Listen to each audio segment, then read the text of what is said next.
Hello and welcome to this new YouTube channel where I'm gonna rate cities in my area by their progress on the traffic turnaround or Verkehrswende, which is the German term for a shift in the transportation sector towards neutrality in carbon dioxide emissions. So essentially how good the not-for-car traffic infrastructure is. To start this channel off, I would like to start with the city that I'm most familiar with, which coincidentally is the city I grew up in, Münster, North Rhine-Westphalia, Germany.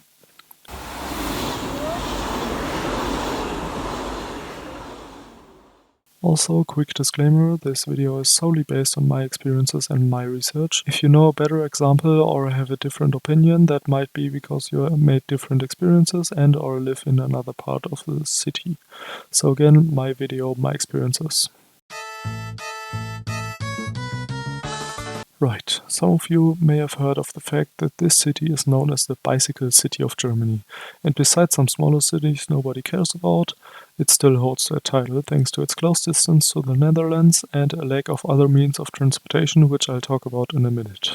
Starting off with the cycling infrastructure, I have to say that the city does a pretty good job for German standards. It's obviously nothing compared to the closest Dutch city, Enschede, where they have bicycle paths we could only dream of. Around 40% of the daily commutes in Münster are done by bicycle, which is way more than the German average, obviously, but also that of the other comparable cities. In Münster, the first thing to catch the eye is the promenade, or Promenade as we call it. It is an almost circular road that is only reserved for bicycles, pedestrians, and the occasional police vehicle driving along it with 3 km per hour that you're stuck behind because you don't want to collide with the oncoming traffic that you can't see because of the car. Seriously, I don't know why they're still allowed on there without an emergency. Probably catching the stoners before weed becomes legal, but I digress. Anyways, the promenade is built on the former city walls from the Middle Ages, but maybe I'll do a separate video on the history of Münster in the near future. The promenade is an avenue with parks and waters along it.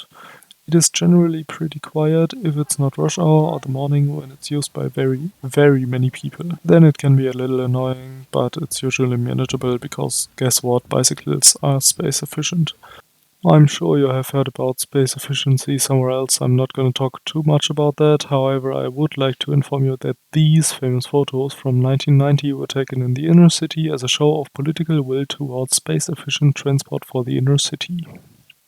They were later reproduced by other cities too, including Reykjavik in Viking Land or Canberra in Upside Down Land.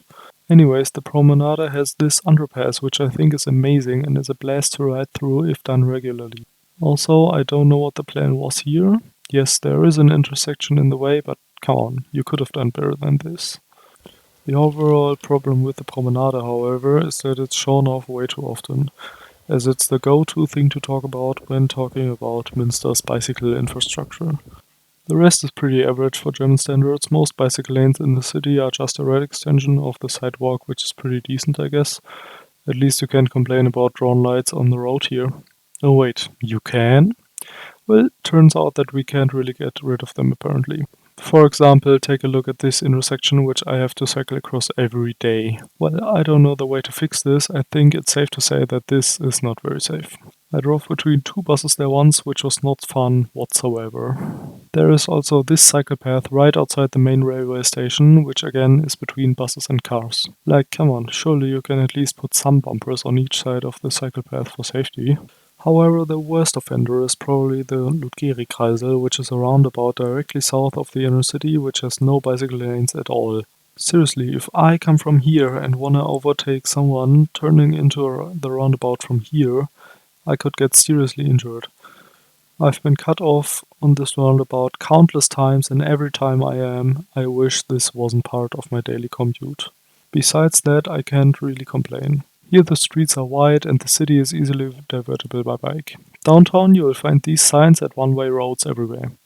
It means that you can still cycle the other way while you can only drive by car one way. They can also be found when entering many pedestrianized areas, though sometimes you may only make use of this at night. That is why you should keep an eye on whether there is a time below the sign. It indicates when you can make use of it. This is still a feature to the city itself, by the way. You will rarely find these as often as here in another city. Another piece of bicycle infrastructure I want to honor is the almost random country roads that have dedicated separated bicycle lanes here. I once went on a bike tour to Burg Steinfurt with a mate, and we were surprised to see a painted bike lane when the road intersected with literally some dirt path. Look at this intersection in the northern suburbs in Körde. The eastern cycle path is even separated from the sidewalk by grass, and hey, is that a dedicated bus stop? Well, I'm so glad you asked.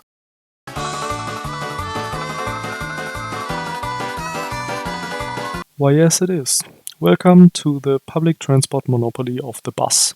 Believe it or not, the only means of public transport supported by the city council in Münster are buses.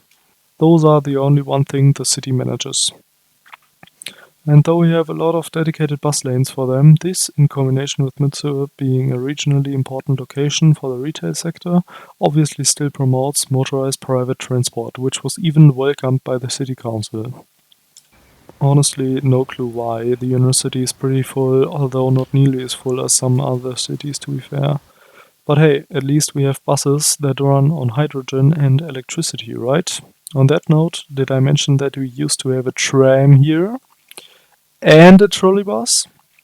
Both of them were gotten rid of in 1954 and 1968, respectively, because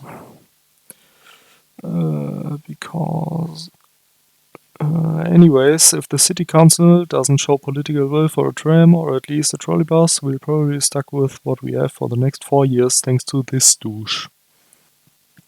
Luckily, all hope is not lost.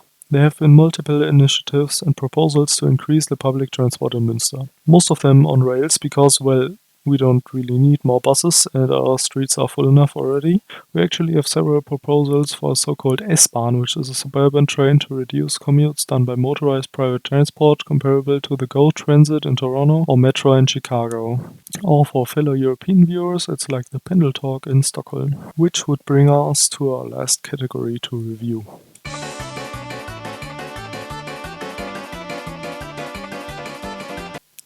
Yes, besides buses, we also have trains in Münster, but honestly, you have to be quite lucky for them to be really useful.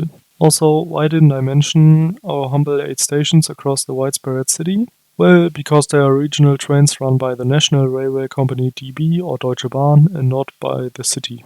Anyways, yes, we have 8 stations, all of which served at least every 30 minutes in both directions on weekdays during daytime, which I make use of very often, but mostly only if I leave the city area, so I'm not gonna count that. Otherwise, I mostly take the bicycle. Yes, I once went by bike to Albachten, and I will do it again if I need to.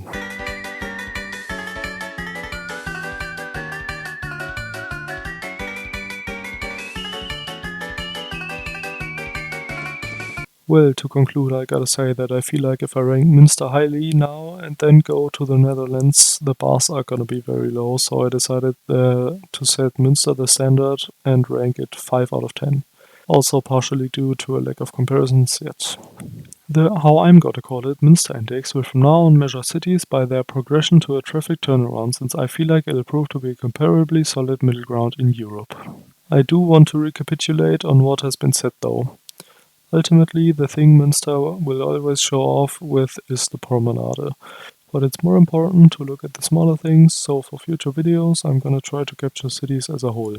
Which proved to be useful here as I managed to capture good examples for suburbs built with a progressive mind. For example, Big Bike Lane.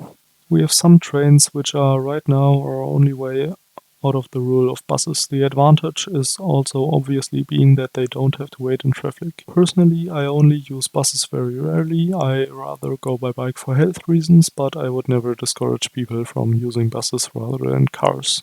What I do want to say, however, is that I will always remember that one time where I was stuck in a traffic jam in a bus and missed my train as a consequence. Thank you so much for watching my first video on this channel.